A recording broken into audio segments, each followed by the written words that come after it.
Several top-ranked teams on the ropes this weekend. Did your fantasy teams escape unscathed? We take a look at some of the biggest games of the week right after the stinger.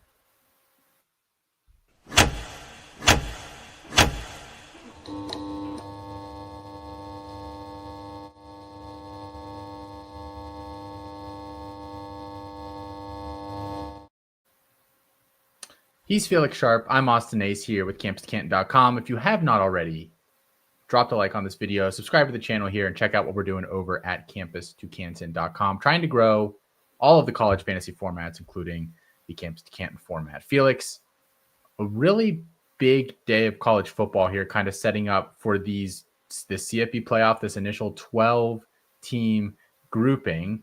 And we saw some upsets today. We're going to jump into some of these games, but any particular outcome, result kind of stand out to you here? I mean, the biggest one is going on right now as we're recording this. Oklahoma up 24-3 over Alabama. That's probably the biggest one, even bigger than Indiana and Ohio State, because I think a lot of people would consider Alabama to probably be a national championship contender. Now they're going to have their third loss. They might not actually get in there. So that is probably the biggest upset that I'm looking at. As far as my fantasy teams go, I've been trying not to look at them, to be honest with you, because there's money on the line, and I'm not trying to see, should I have started this player? I'll tell you what, though. There's a lot of places where I sat Arondé Gadsden Jr. for somebody like, Tyler Warren or Justin Jolie or something like that, and that's going to hurt. That's really going to hurt. He picked, week 13 to have his best game of the season, so whatever. Yeah, tough one there. Let's talk about that Ohio State-Indiana game right off the bat here, Felix. That was the big noon kickoff, and one that I think a ton of people were plugged into here today. And this game, Indiana gets out early, but it really, at the end of the day, wasn't close, 38-15. Ohio State, the final score here. For Ohio State, Will Howard, a decent day, 22 for 26, 201 yards, 2 passing touchdowns. Did add another rush touchdown as well. Travion Henderson had 68 rush yards and a touchdown. Quinshon Judkins, 14 for 36, not his best day. Jeremiah Smith, middling yardage. Really, the big day for the receivers is Emeka Egbuka, who had 7 catches for 80 yards and a touchdown. On the other side of things, Curtis Rourke, 8 for 18 for 68 yards. Could not get anything going in the pass game. They ran the ball a ton. Tyson Lawson, 15 carries, 79 yards, 2 touchdowns. Justice Ellison, 17 carries, 62 yards. Elijah Surratt, the big receiver on the day, 3 for 40 for him. I don't know. Thoughts about the fantasy production here, Felix? Thoughts about, quite frankly, should Indiana get into the playoff after, their only tough game on the schedule here, not their best performance? I don't know what the criteria is for the playoff. They've got one loss. They're in the Big Ten. They're going to be a top 15, top 10, maybe they still might be a top 10 team. Maybe they fall outside of the top 10. I don't know. It's going to be India. Should Alabama get in if they lose? Alabama or Indiana? I think Alabama's a better team, but it doesn't really matter. It's like what you've done with your schedule. And Indiana didn't create its schedule this year. So, yeah, I would still, if they get in a win next week, who they play Purdue, I kind of think that they should still be in, even if, they go get waxed in the first round. It's about what you've done with your schedule. From a fantasy perspective, obviously this is the toughest game we've seen Indiana play. There'll be better days for, Curtis Rourke and Elijah Surratt and those guys. Next year, do we see Tyler Cherry? Does Kirk Cignetti go into the transfer portal and get somebody else? That's what we're going to be looking forward to. But, there'll be better days for Indiana. Yeah, and, in Ohio State, them and Texas, they're very similar in terms of, it's hard to pick which guy's going to go off on any given day. And today was Egbuka, if you want to call, 7 catches, 80 yards, and a touchdown going off. But he was the leader here on the day. Indiana might get helped out by an Alabama loss and an Ole Miss loss. Yeah. We're going to talk about that one here in a couple minutes. Both those teams drop into 3 losses. That has to help them out here, right? Yeah, I think it is. But to talk about Ohio State from a fantasy perspective really quick, is Quinshon Judkins good?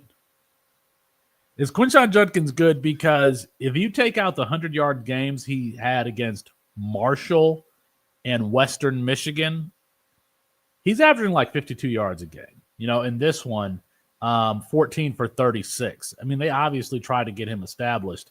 It's not like it's much better for Travion Henderson, but we thought coming into the season, you got Chip Kelly. He's got that, that read option, the speed option. Yeah, we thought that we would have some elite rushing production from this team. And it just really ain't been there. And I'm wondering now, do we see, well, Quinshon Judkins has another year of eligibility. I think Travion Henderson is done. I don't know. Quinshon is probably one of those guys like Jadon Blue where he's just biding his time until he gets to the NFL. But, man, I mean, he's not having the season that we thought he would. He's definitely not been the player that he is on the NCAA video game, on the college video game, because he's a monster on that game. They actually had to pare down that spin button because of Quinshon Judkins, and he's not been like that dude this year. I was going to say, I know they had to nerf him. I don't know if you've played any time recently. I know for reasons we can't discuss live on air, you stopped playing for a little bit. I stopped playing. That's right. Miami, Wake Forest. We thought this one had the potential to be a pretty high scoring game, and it was for at least one of these two teams. Miami wins this one 42-14. Cam Ward, I believe I saw today he broke the single season passing record for Miami. They've had some pretty good college quarterbacks pass through there. So kudos to him. 27 for 38 for him, 280 yards, two passing touchdowns, and a rush TD for him as well. They got a bunch of running backs involved here today because of the score line. Jordan Lyle actually led them in rushing, the true freshman there. 7 carries, 115 yards, and a touchdown. Damian Martinez, 16 for 63. Mark Fletcher, 6 for 55. Then through the air, Jacoby George was actually their leader today. 7 catches, 91 yards, 2 touchdowns. Elijah Arroyo had 6 catches for 79 yards. Xavier Restrepo, a lot of people relying on him today. Maybe his worst game of the year there. 5 catches for 45 yards for him. I don't know. There's a lot of things to talk about here for Miami. Jordan Lyle, I think that's a really interesting line. We liked him coming out this year. Elijah Arroyo has been your guy for a while now, or one of your guys. He's this season really stepped up. I don't know. I mean, what did you think of this Miami performance? Yeah, Xavier Restrepo had a touchdown that was called back because there was a pick set on the play. So he would have had a better performance had he got that one in. But this is kind of like a ho-hum blowout. I mean, it was kind of close actually early on. And Miami's done this in a couple of games where they kind of blow out the team in the second half. 280 yards passing for Cam Ward. You're probably used to those 4 and 5 touchdown games. And here in week 13 in the playoffs, he probably gets you one of his more mundane performances on the season.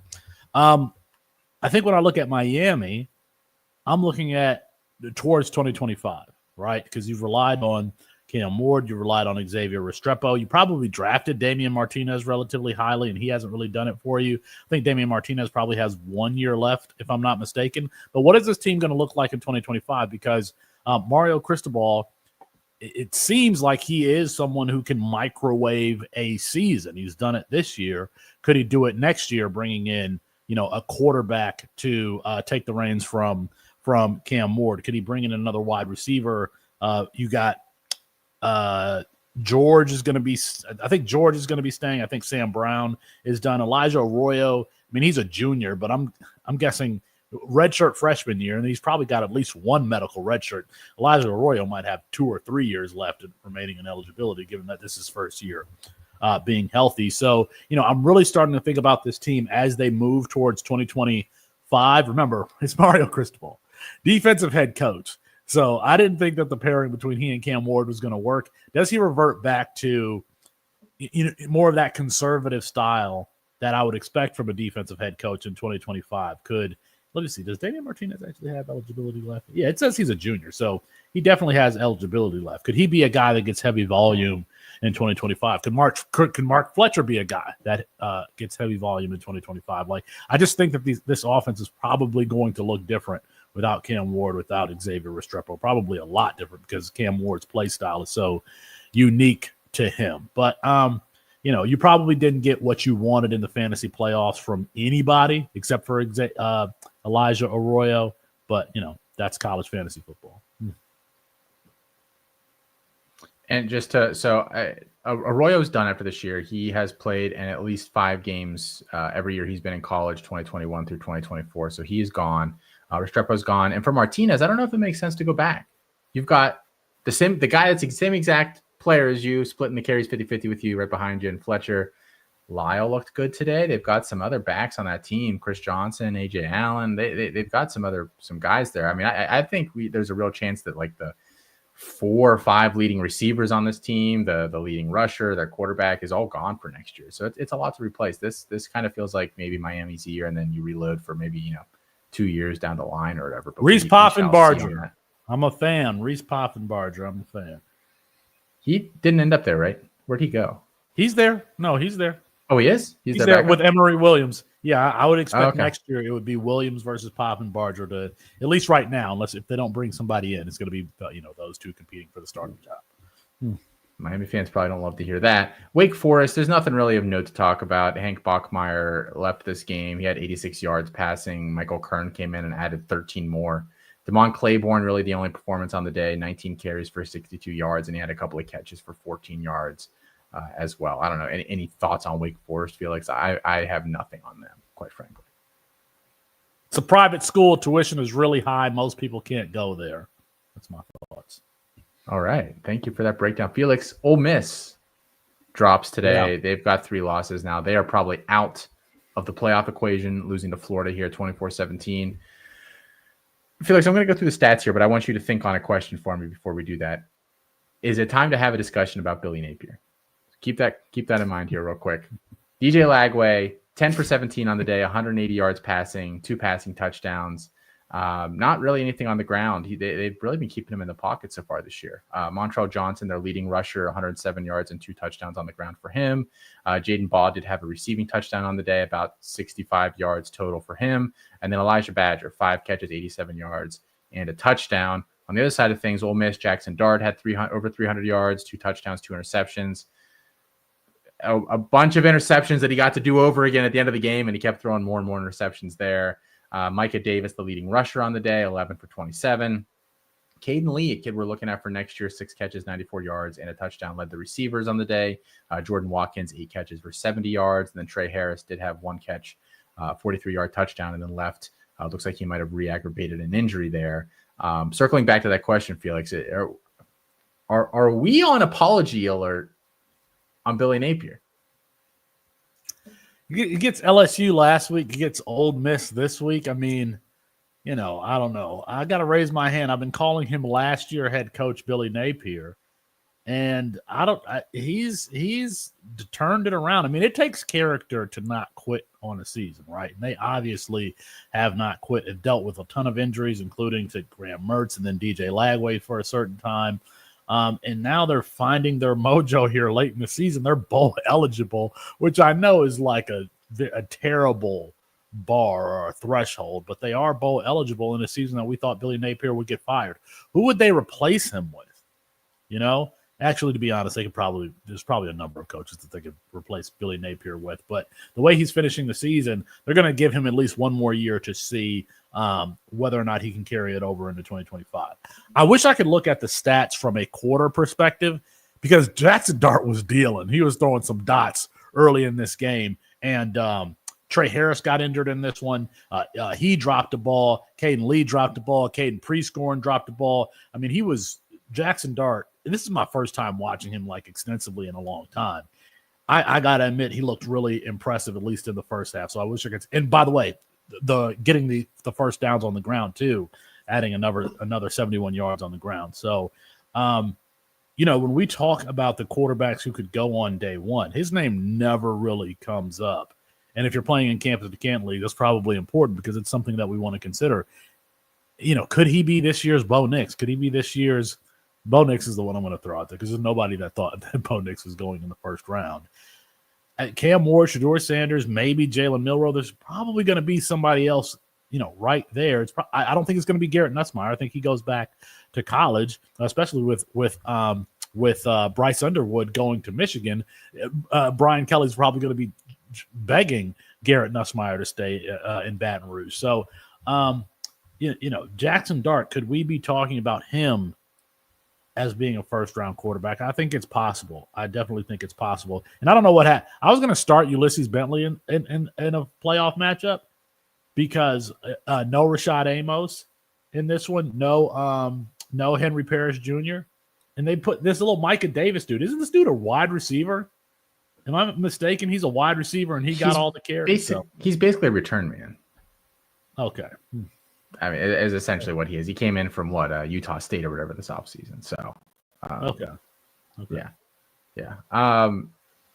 Caden, I thought, I mean, and Caden Lee's the guy that everyone's targeting for next year. I just, again, led the receivers here.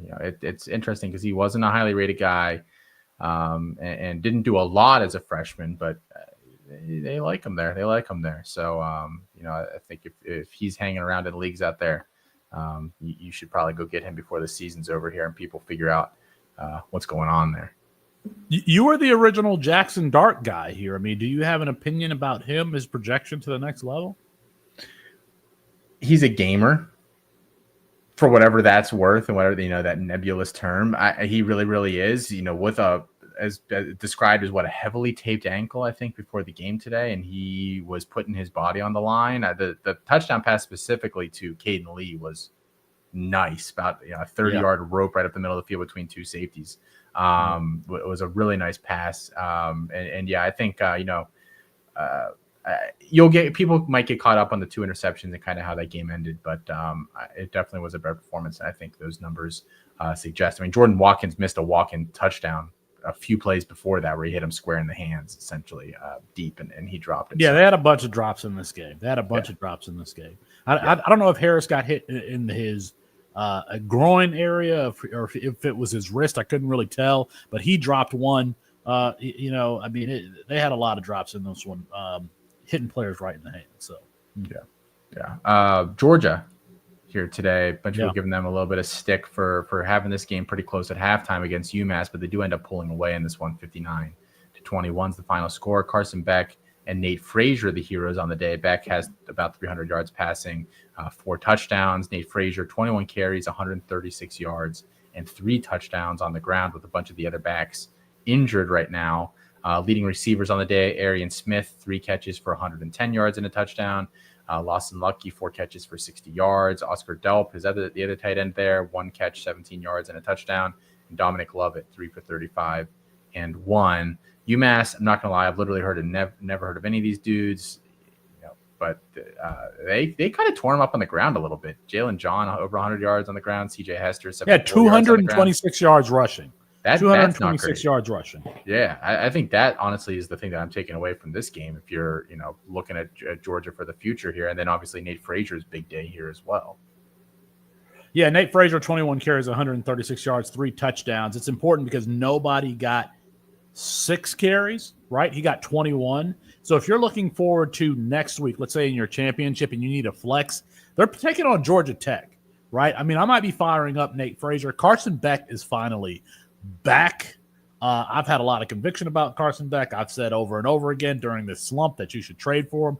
I still believe, if you can go get him, I would trade for him. I like these aggressive pocket passing, downfield passers, the supporting cast at Carson Beck, especially now, right? Because there's a couple of guys who have passed Carson Beck. So he might find himself in the best situation being taken by a team, between picks 15 and 32 or something like that. And it could land in a perfect landing spot. So Carson Beck, if you're playing campus to Canton, he's definitely back. I have confidence about him. And then Nate Frazier going into 2025 is top 3 running back. Top 3 running back. I don't think that's really out of the question. The question is who is going to be the quarterback next year for Georgia? Who are they going to be throwing to? But as far as having faith in a player, you got Nate Frazier. I think Roderick Robinson probably transfers. Branson Robinson has been slowly working his way back, but the second leading carrier in this one was Chauncey Bowens. Another true. Georgia gets Chroma, right? Chroma is going to be a freshman next year, so they have some reinforcements coming in, but Frazier's going to be the dude. Frazier's going to be the dude, and he might. Usually, we don't look at Georgia from a pure college fantasy perspective, but the way this backfield looks to be shaping up next year, it might be Nate Frazier getting 60-70% of the touches, and you can actually play him in traditional CFL. I mean, I think Trevor Etienne would have been that for them this year if he hadn't been injured. He's had a couple of games where they've given him when he's been healthy, essentially the full workload there. Against Alabama comes to mind specifically, but there have been a couple other games as well. So, I mean, I don't think they're opposed to having a guy do that. They just haven't had, in my opinion, and I think, the NFL's opinion probably too, like that guy on the roster over the past few years. They've had some good backs, some guys that have produced and gotten there, but nobody that potentially could be a stud. And just Frazier would be my RB1 of all the guys in front of him that are eligible to leave. So going into next year. So there we go. Definitely possible there for him. TCU, big win for them. TCU kind of looked lost earlier in the season. They've really bounced back, and I think a large part of that has been Savion Williams and their kind of shift to get him at running back, because they really couldn't get that running game going before they made that switch. Josh Hoover here on the day, 252 passing yards, 1 touchdown, 1 interception. Savion Williams, 9 carries, 80 yards, 2 rush touchdowns. Had a couple of catches for 16 yards as well. JP Richardson, the leading receiver on the day, 6 for 107 and 1. Eric McAllister, 3 catches for 87 yards. And then Cam Cook did have a rushing touchdown along with 20 rush yards as well. For Arizona, Noah Fafita, 284 yards, 2 touchdowns, 1 interception. Ted McMillan, his main target as per usual, 9 catches for 115 yards there. And then Quali Conley, 13 carries for 42 yards on the ground, and then 3 catches for 19 yards as well. I mean, this Arizona offense has been disappointing, man, right? And Ted McMillan, really, the touchdowns haven't been there for him this year. His performances have been strong, but for fantasy, just not quite the level that we were really hoping for coming into the year.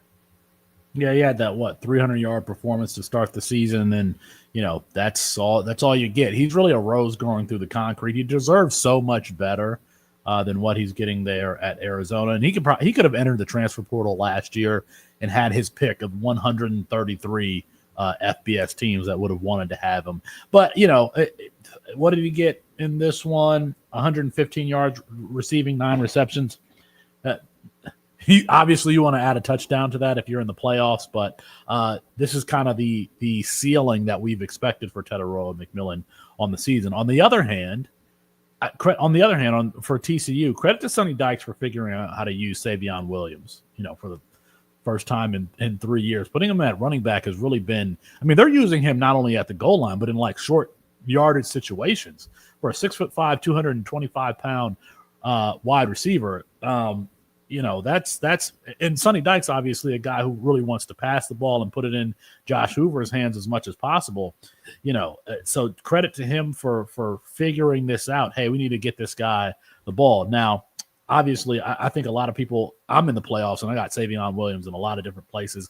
I wish that I could get some of that receiving production along with the rushing production to really kind of blow the lid off, because especially I'm starting Josh Hoover and getting his volume.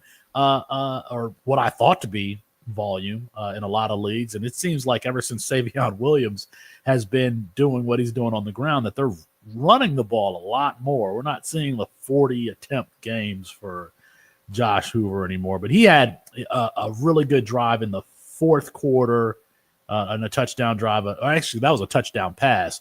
Got hit right in the stomach, delivered the ball over the middle on the crosser. I think it was JP Richardson who went in for the touchdown. So, again, if we're talking about looking to 2025, Josh Hoover is going to be a guy probably in consensus top 20 in C2C rankings, and probably just as high, top 15 or so in traditional CFF rankings, if I had to, project right now. Yeah, I think that offense, we were talking earlier about some teams that are going to look a little different. I think this TCU team will look a lot different. No Savion Williams. We'll be interested to see which of the receivers come back. I don't remember exactly what the eligibility is for some of these guys, but like Eric McAllister and JP Richardson and these guys have been around college for a long time. So, they might have another year hidden away somewhere, but I think this offense will DJ Rogers has been around college football for a long time. Yes, the tight end. Yeah, he was supposed to be at Cal that season. Yeah. Yep, exactly. So that team will look a lot different. Savion Williams, they're using him really interestingly, like NFL hopes for him. I just don't think he's a very good receiver, right? No team's going to play him at running back. 6'5". No team's going to play him at running back. He's got to, have some traditional receiving chops. I don't know. He's probably like, the team that would draft a guy like this, the New England Patriots. Well, definitely under Belichick. They would have, yeah. Because they would have drafted him, and then they would have been like, all right, you're going to play defensive end and tight end and running back, and so I don't know. It's probably a team like that that's going to try to use him as a Swiss Army knife. I'm not crossing my fingers that he'll be a productive NFL player. The next Debo. Really big Debo. Different body type. Yeah. Different body type. Hey, I have a hard time believing he's 6'5". He's not. He's like 6'3", and a half. There's yeah. No he's probably like 6'2", something like that. Yeah. Texas Tech, Oklahoma State. This was an old school. What you think of when you think of the Big 12. That's right. 56-48, over 100 combined points between these two teams. Texas Tech ends up coming out on top here. And as you would imagine, we got big fantasy days from a lot of the pieces here that we were hoping for. Baron Morton has 366 yards and 4 passing touchdowns. Taj Brooks has a big day. He goes for about 200 combined rushing and receiving yards, 4 touchdowns for him. If it's in a PPR league, he had 9 catches. I mean, Taj Brooks probably dragging you to a finals there. Caleb Douglas, the leading receiver on the day, 5 for 105 and 1. And then some of the other guys on the team contributed as well. Coy Eakin, 7 for 90. Jalen Conyers, the tight end there, 7 for 74 and a score for him. Josh Kelly, really the only disappointing one here, 4 catches for 31 yards on that side of things. Oklahoma State rolled out a quarterback who I'm not going to lie, I have never heard of before. And I'm going to apologize for this name pronunciation, but where's call it when you need him? Mayaliuaki Smith. It kind of looks like, it almost seems like it should be like Malachi or something with like how it's and like he's a true freshman. Wow. Yeah, I'm not gonna lie. We dive pretty deep into these freshman classes every year. I don't know who he is, but he actually had over 300 yards passing, 2 passing touchdowns, a rush TD for him today. Ollie Gordon had 15 for 156 and 3. Dejon Stribling, the leading receiver, 7 catches, 133 yards and a touchdown. Rashad Owens, 6 for 124 and 1 for him. Brendan Presley. Hope that's a full PPR league you're in because he went 10 for 55. I mean, this is just a fun game. And quite frankly, I wish we got some more of these out of some of the teams in that conference here moving forward. Yeah, I didn't get my eyes on this one, but looking at Baron Morton, 50 attempts, 4 touchdowns. I'll call him May Smith, 36 attempts for a true freshman. Deshaun Stribling, Rashad Owens both go over 120 yards receiving. This is one I probably should have, or I'll take a look at, after probably sometime tomorrow. Ollie Gordon, welcome back to fantasy relevance. The Deshaun Stribling, if we're talking about Savion Williams at TCU and like who could potentially be that X body type, I would definitely put Deshaun Stribling over Savion Williams because he can actually win downfield.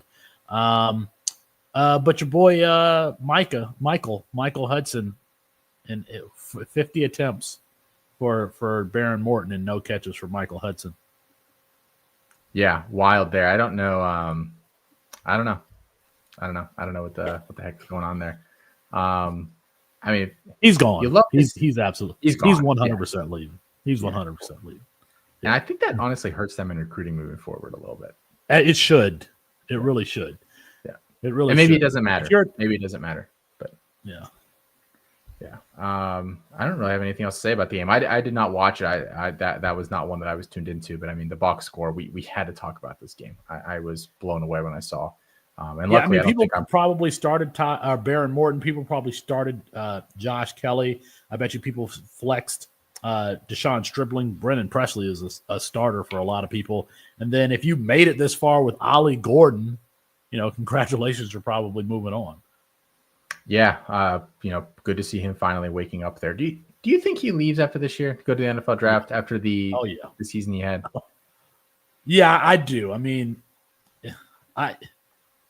he didn't have the season he wants to, but he's not guaranteed to have that kind of season next year. The only thing I could imagine is if he enters the transfer portal, because now there are some schools that can pay just as much as you would get if you were a 4th round draft pick. So if Michigan is just writing checks now because Bryce Underwood is there and they're ready to just pay up to have to surround him with talent, then maybe, because that's the type of offense that Ollie Gordon would probably thrive in. Is they're going to give him the ball 30 times a game. So, I don't think it's Oklahoma State next year. Definitely not for Ollie Gordon. No, yeah. If he's smart, he gets out of there. Regardless of whether he goes to the NFL or not. I think that'll be a good shout there for him. ECU, the one G5 game we're talking about here today, because we talked a lot about this on the morning show today. We had Canton Hauser very high in our rankings, and we had Raji Harris, their running back, really high. We had him top 15 as well. We got a lot of questions about it from folks listening in. And you know what? I've learned there are sometimes some names that pop up in here, and I just have learned not to question them because they tend to work out. Harris had 24 carries, 128 yards, and 3 rush touchdowns on the day. Hauser had almost 300 yards passing again, 2 passing touchdowns for him. And then Anthony Smith, 4 for 121 and 1, and Yannick Smith, 7 for 112 and 1. So not the receivers that we thought. No Winston Wright Jr. and then Chase Sowell didn't play today. But 40 points there for ECU. If you've got some of these guys on your team, you're probably rolling them out there next week as well. And for North Texas, Chandler Morris has almost 50 pass attempts, throws for 266 yards, 3 touchdowns. None of them to DT Sheffield. None of them to Damon Ward. 2 to Blair Conwright. If you had Blair Conwright starting in a lineup, send me the screenshot. And as long as it's not a G5 only league, I will give you a free year membership, our top tier membership at campuscant.com, because there's no way anybody was starting Blair Conwright this week. That helped nobody. I mean, what a bummer, but I mean, just a fun game overall there for 2. Why'd you get like 50 people respond? Maybe they'll hang around. They like so much what they see year 1 that they'll move it on to year 2, right? That's always your philosophy. Yeah, that's right. That's exactly right. God bless Eric Morris, right? Cam Ward's old coach at Incarnate Ward, now doing his thing with North Texas. I think when North Texas is involved, you kind of expect a high-scoring matchup unless they're playing one of the service academies, and then everybody gets squished. So, and then Chandler Morris has another year, right? He has another year.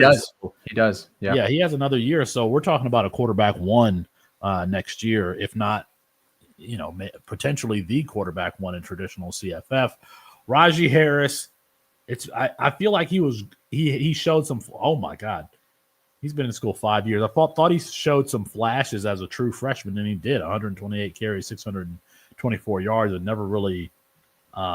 was never really better. Sharing the backfield with the old Baltimore Ravens running back Keaton Mitchell. That's probably what stunted a bit of his growth there after his freshman season. So, Canton Hauser, a guy that we got to pay attention to. Shout out to Matt. That was one of his boys, and he's playing well now there as the starter.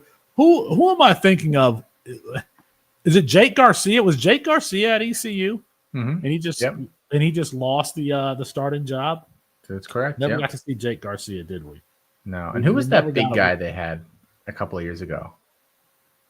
Big guy. Like he was look like Josh Allen, play like Jane.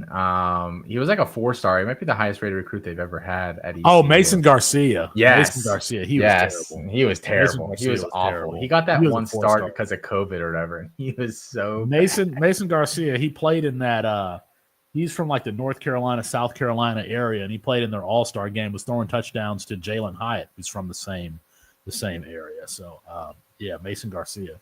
Yeah, I do remember him. Arizona State. I just actually saw after we'd already put the show sheet together in the lower third here, the ASU, I believe, due to the scenarios that are available in the Big 12, they've clinched a spot in the Big 12 championship game. At least that's my understanding. Someone correct me if I'm wrong, but that seemed to be the case there. I don't think anybody would have guessed that at the beginning of the season. Knock off BYU in this one. They actually beat BYU twice. Did you see this, Felix? They threw the ball out of bounds. They thought the game was over. Fans stormed the field. I believe they were tearing down the goalpost, and then they put 1 second back on the clock. And then BYU connected on the Hail Mary and got to like the 2-yard line. Yes. Yeah. Just wild ending. Only in college football. Matt's guys, Sam Levitt, 16 for 25, 247 yards, and a touchdown for him. Cam Scattaboo, 147 yards on the ground, 3 touchdowns. Jordan Tyson, your guy, 9 for 125 through the air. And then the touchdown reception went to Xavier Guillory on a bomb, 61-yard catch. Your guy, Jake Retzlaff, on the other side of things, threw for almost 300 yards, but it probably wasn't really his best performance overall. LJ Martin, the leading rusher there, 9 for 42 yards. And then Darius Laster, the leading receiver today, 5 for 103. Talk about Retzlaff, talk about ASU, talk about crazy ending, talk about whatever you want to here. Yeah, I mean, Kenny Dillingham looks like he's like 15 years old and he's there coaching kids. I mean, now we're starting to feel old because Austin, Kenny Dillingham might be younger than you are. If not, you guys are about the same age. He's a coach. He's going to be the coach of the year there at Arizona State. All right, this is 2 in a row now, right? Because we got Bo Nix that we'll give Kenny Dillingham credit for. And now Sam Leavitt, bringing him over from Michigan State and is really having an excellent season. So, the tide in college football is always kind of changing, and systems, we know that they're important. Is Arizona State, is Kenny Dillingham. They just re-signed offensive coordinator Marcus Arroyo to an extension. Is this a program that we need to pay attention to from a fantasy perspective? Jordan Tyson had 125 yards, but early on it looked like he was going to have 300 yards because they were just throwing him the ball every single play, and BYU ended up having to get a hold on him. Going into next season, Jordan Tyson's Cam Scatabo, that's just an excellent stack. It's probably going to be expensive, if I had to guess, in like underdog best ball tournaments. But to the extent people aren't paying attention to the Pac-12,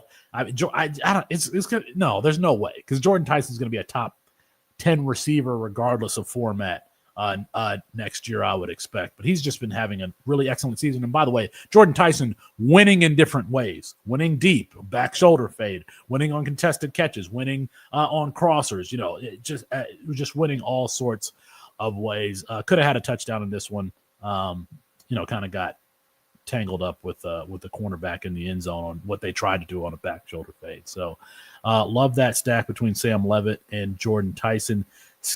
Cam Scatabo, man, he loves slamming his body into people. He might be the most physical running back in college football with his play style. He just loves slamming himself into people. And I try to think, he was at Sacramento. He was with Troy Taylor, right? He was with Troy Taylor at Sacramento and transferred up. The last couple of years, we've seen some running. Cody Schrader at Missouri. I was going to say, he reminds me, I know they're both like white dudes, and so that's people will laugh at it, but he is so similar to Cody Schrader, right? As a runner. I think they're really, really similar. Yeah. And I don't know if Cody Schrader got drafted, but I mean, the point being, we've seen some of these guys playing at a lower level and then transfer up. There might be some gold to mine just paying attention going into the offseason, December, January. Like, let's not forget about some of these guys. We just did a news blurb, I think it's Wayman or Wayshawn, something like that, speaking of, I think Missouri is one of the teams that offered a JUCO guy who's ran for like 1,300 yards this year. It's on go check out the Campus to Canton news feed on Twitter. That post is there. This guy is getting a lot of interest, a JUCO running back. But it's just something to keep in mind because there are so many nooks and crannies in college football where you have to find talent. It might be the JUCO ranks where you find it. It might be, Sacramento where you find it. I mean, Cam Scatabo, if you started him today, you're probably moving on. So I would watch out for that. On the other side, and we've had this I'm not lying when I'm mocked and ridiculed because Matt and I have said, hey, this dude, Jake Retzlaff, there's something there. And we've been laughed at. But I don't think that you can deny the fact that the physical skill set is there. When I say he probably has the strongest arm in college football, that Hail Mary probably threw it from the 40 and with somebody in his face, and it damn near reached the goal line. That's a 60-yard throw, not including, the arc to get there. There was a drive in the third quarter where they did go up in that drive, and it was like every single throw that you would want to see from him he made. I'm talking about high velocity, low trajectory throws. There was one over the middle. There was one to the sideline. That, like, he's the type of guy when he throws the ball, it probably makes a whistle sound when he gets out there. So, and we have this debate, right? We have this debate. Let's say hypothetically that a player has some skill set, and Jalen Milroe just intercepted, and this game is going to be over here. Oklahoma's going to win this one.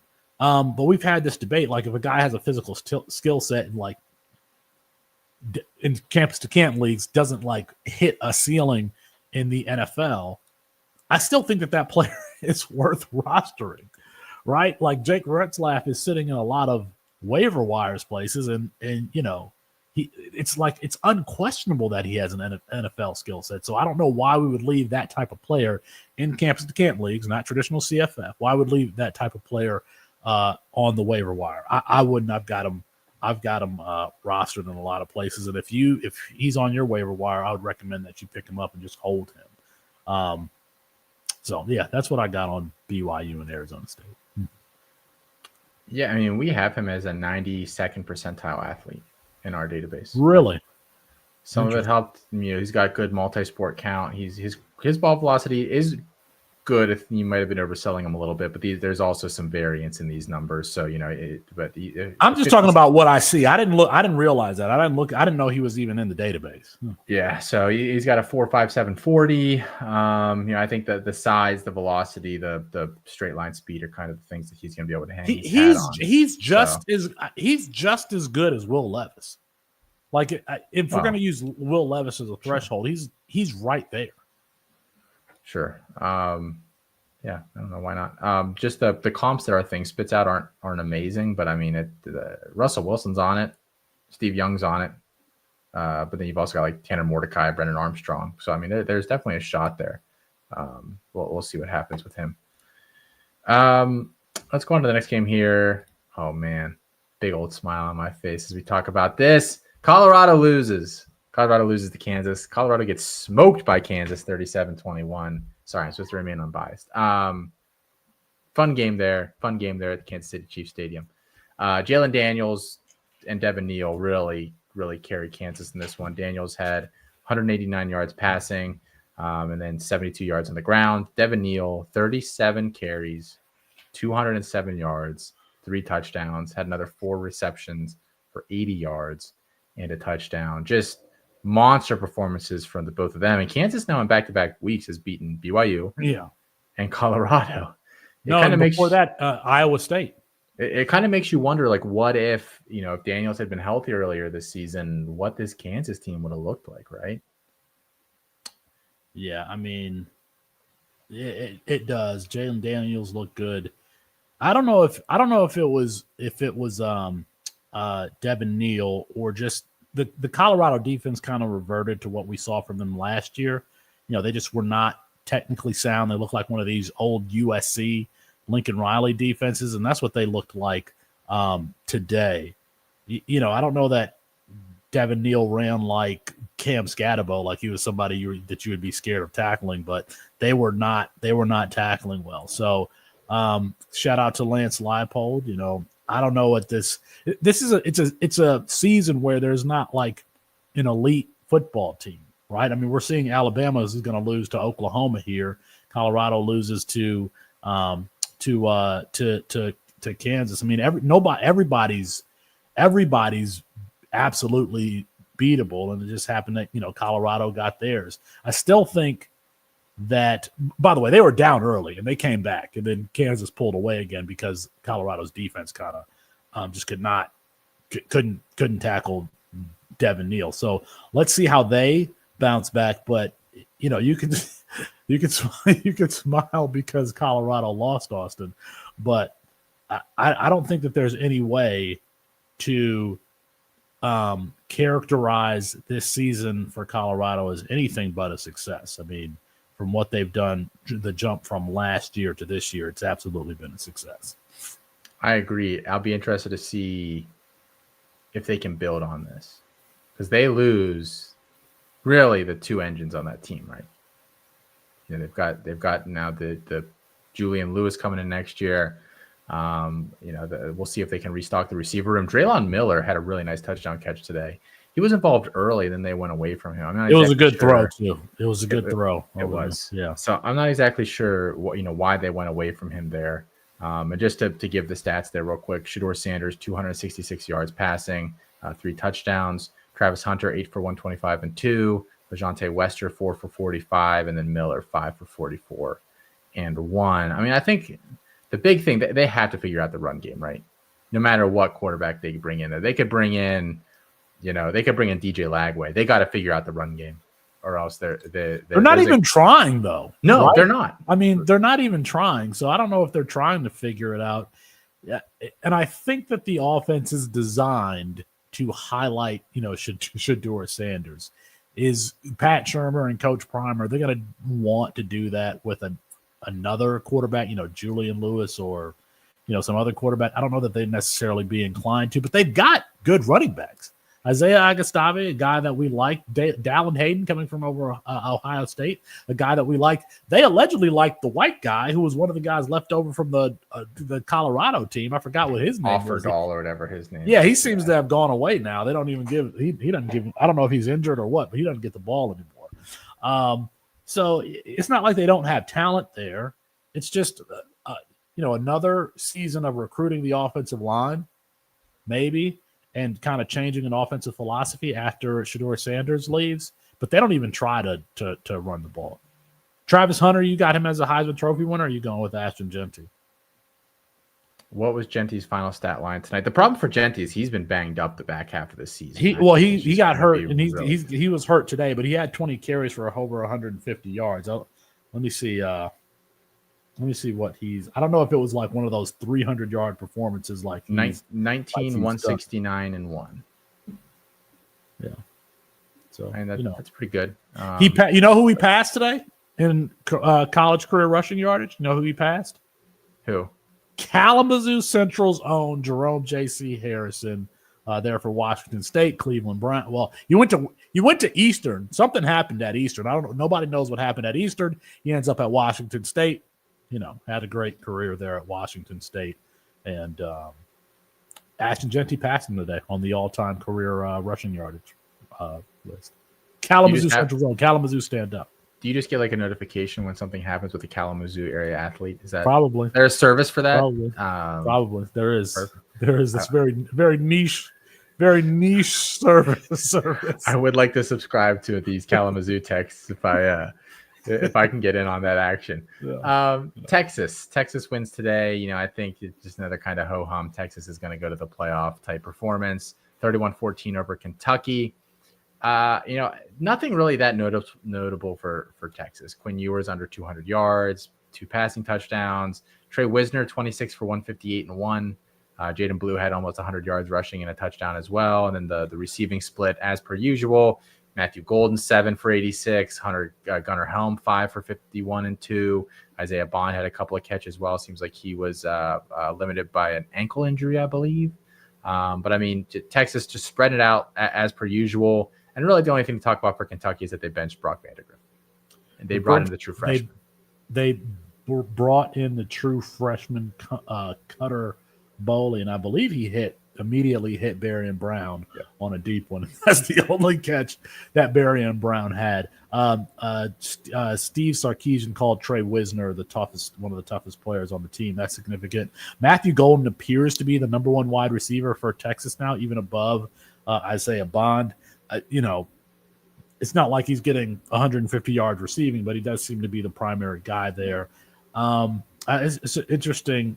Golden is interesting because we obviously liked him coming in as a freshman at Houston. I don't know how much we liked the fact that he was transferring to this crowded wide receiver room in Texas. The way you watch Colorado is probably how I watch Quinn Ewers. Like, he is not that dude, and it's so interesting to me.